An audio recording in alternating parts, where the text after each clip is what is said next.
et see muinsuskaitse objekt on ikka väga väärikas, kuna see on ehitatud niisugustel aegadel, kui oli Järvamaal 20 tükki sellise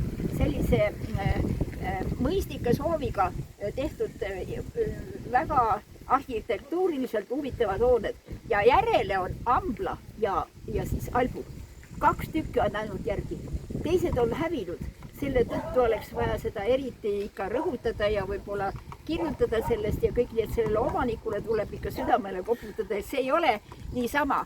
Ja muidugi nende vallamaadega on üldse see huvitav asi, et vallamaade majades olid ju kogu selle küla ja piirkonna keskus sisuliselt. See vallamaja ka siin olid ju peale valla kirjutagi kohtuniku koht ja muide selles otsas need 2 akent, mis seal kõrval on, seal oli kartser.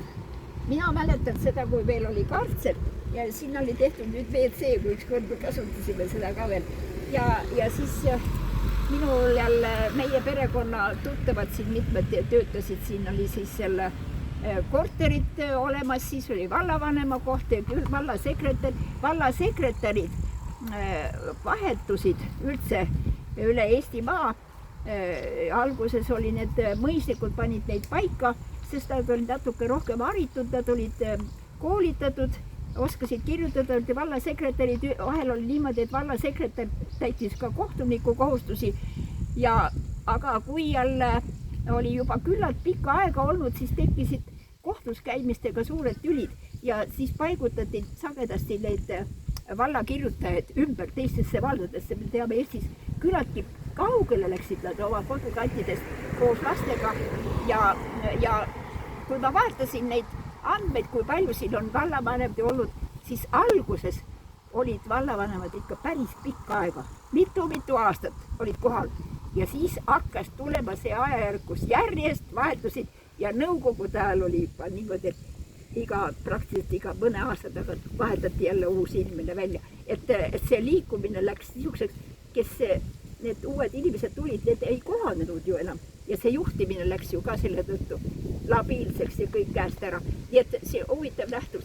Aga siin on siis see maja on muidugi natuke ümber ehitatud, aga huvitav on vaadata näiteks need akende piilanid ja kasutatud on siit Kuru mõisa maadest siit samas Ambla külje alt kohalikku dolomiiti ja siis neid põlukive.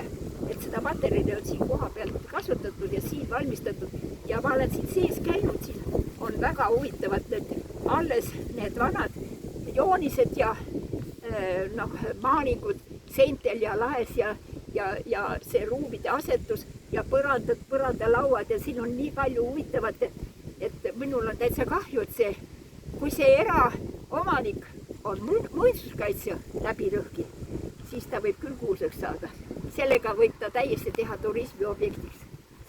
Siin on mida rääkida ja arutada, aga muidugi, kui see nii ei lähe, siis mul isiklikult oleks väga kahju.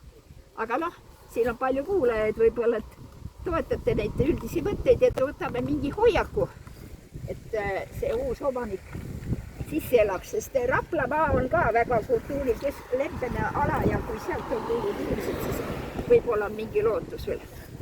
Aga siin oli siis ka, kui mina koolis käisin, oli ka postkontor ja siin samas rõdu peal mina sõin oma leiva ära enne kui koju läksin ja siis võtsin posti siit kaasa. Posti hakati hiljem seal Alevi teises otsas pidama postimaja, aga siin olid postkastid.